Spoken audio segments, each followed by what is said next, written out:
Depuis des décennies, le nom de Gaza et celui de la Palestine résonnent dans l'actualité mondiale comme les symboles d'un conflit sans fin, d'une terre disputée, d'une douleur ancienne que chaque génération semble raviver. Manifestations, débats politiques, résolutions internationales, images de guerre. Tout le monde croit connaître cette histoire. Et pourtant, derrière les discours modernes et les analyses géopolitiques, se cache une trame bien plus ancienne, enracinée dans des textes millénaires. Car bien avant les frontières tracées par les empires ou les décisions des Nations Unies, la Bible évoquait déjà cette terre, son destin, ses exils et ses retours. Cette vidéo ne cherche pas à défendre une opinion politique, ni à distribuer les rôles de victimes et de coupables. Elle propose autre chose, un voyage dans le temps, pour comprendre comment la Palestine et Israël s'inscrivent dans une lecture biblique du monde, où l'histoire humaine et la prophétie semblent se répondre, parfois de manière troublante. Pour comprendre pourquoi le nom même de la Palestine porte une charge si lourde, il faut remonter à l'un des traumatismes fondateurs de l'histoire juive, la destruction de Jérusalem par l'Empire romain. Après la révolte juive du 1er siècle, Rome écrase la ville, détruit le second temple et disperse une grande partie du peuple. Ce n'est pas seulement une défaite militaire, c'est une tentative d'effacement identitaire. Des villages sont rasés, les champs brûlés, la vie juive est méthodiquement brisée sur sa propre terre. Quelques décennies plus tard, une nouvelle révolte éclate, menée par Bar Kokhba. L'espoir renaît brièvement, avant d'être anéanti par une répression encore plus féroce. Des centaines de milliers de morts, une terre dévastée, et surtout une décision symbolique lourde de sens. Jérusalem est rebaptisée Aelia Capitolina, et la province de Judée devient Syria Palestina. Ce changement de nom n'est pas anodin. Il s'agit d'une humiliation calculée. Le terme Palestine fait référence aux Philistins, ennemis bibliques d'Israël, disparus depuis des siècles. En effaçant le nom de Judée, lié à la tribu de Juda, à la lignée de David et à l'identité même du peuple juif, Rome cherche à couper le lien entre un peuple et sa terre. La blessure la plus profonde n'est pas seulement la perte du territoire, mais la tentative d'effacer la mémoire. Le nom devient une arme. À partir de là, Palestine n'est plus un simple label géographique. Il devient le symbole d'une dépossession, d'une terre arrachée à son récit originel. Pourtant, dans la Bible, cet exil n'est jamais présenté comme une fin définitive. Les textes prophétiques évoquent à plusieurs reprises la dispersion du peuple d'Israël parmi les nations, conséquence de ses fautes et de la rupture de l'alliance, mais aussi la promesse d'un retour. Moïse lui-même, selon le Deutéronome, annonce que le peuple sera dispersé d'une extrémité de la terre à l'autre, mais que Dieu ne l'abandonnera pas pour toujours.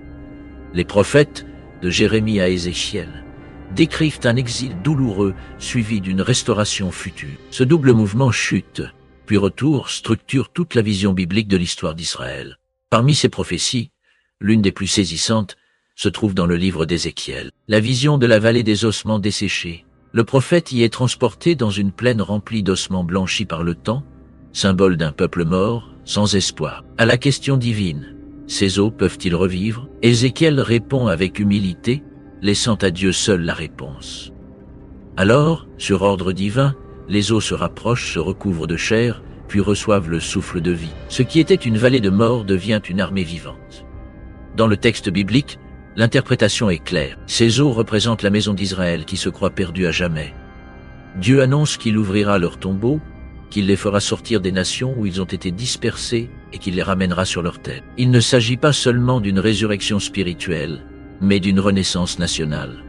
Israël, effacé de l'histoire, doit revenir à la vie sous les yeux du monde. Cette promesse, transmise de génération en génération, devient le cœur de l'espérance juive pendant près de 2000 ans d'exil. Durant ces siècles, la terre change de maître à de nombreuses reprises.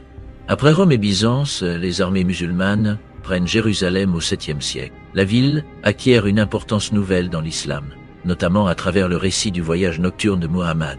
Des sanctuaires sont construits sur le mont du Temple, faisant de Jérusalem une ville sainte pour 3 religions. Les croisades plus tard plongent la région dans une violence extrême, avec des massacres de musulmans et de juifs. Puis la ville repasse sous contrôle musulman, avant d'être intégrée à l'Empire ottoman pendant plusieurs siècles. Malgré son importance spirituelle, la région reste souvent marginale, pauvre, négligée par les grands centres de pouvoir.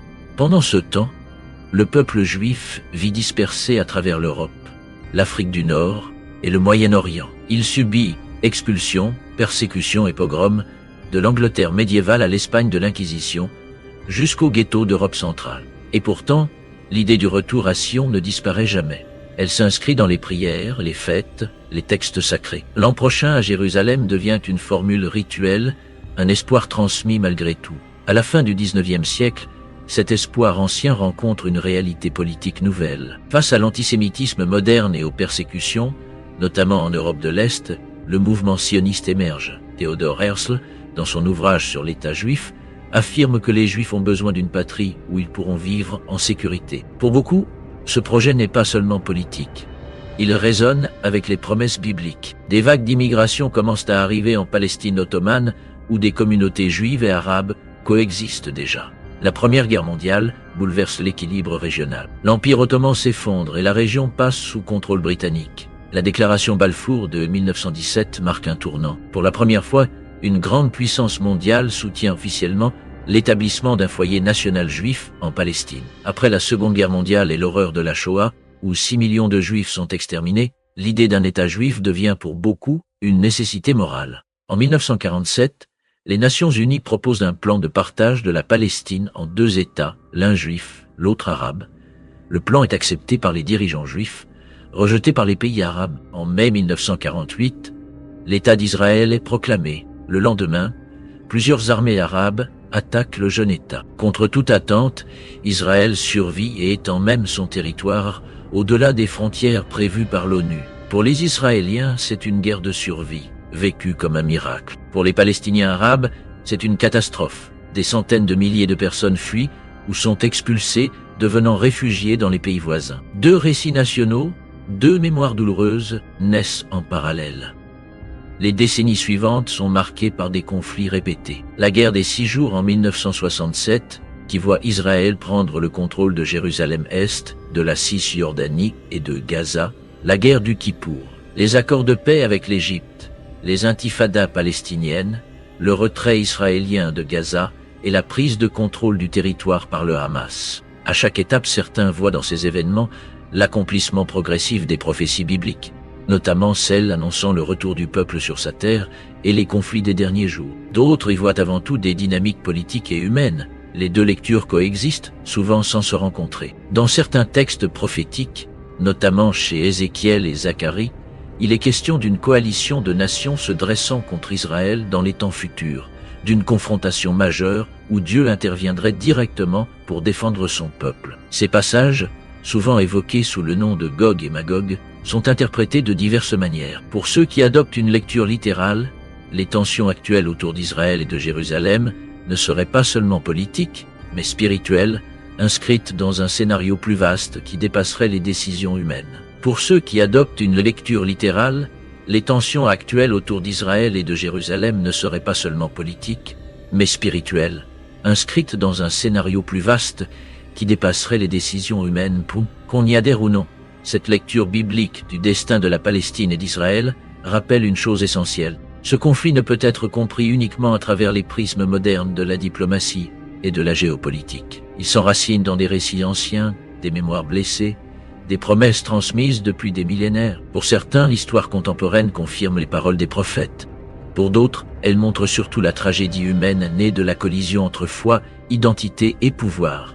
Une chose est sûre, Jérusalem et la terre qui l'entoure ne sont pas une région comme les autres. Elles portent un poids symbolique unique, capable d'embraser le monde. Comprendre cette profondeur historique et spirituelle n'apporte peut-être pas de solution immédiate, mais c'est sans doute une étape indispensable pour saisir pourquoi, encore aujourd'hui, cette terre reste au cœur de toutes les passions.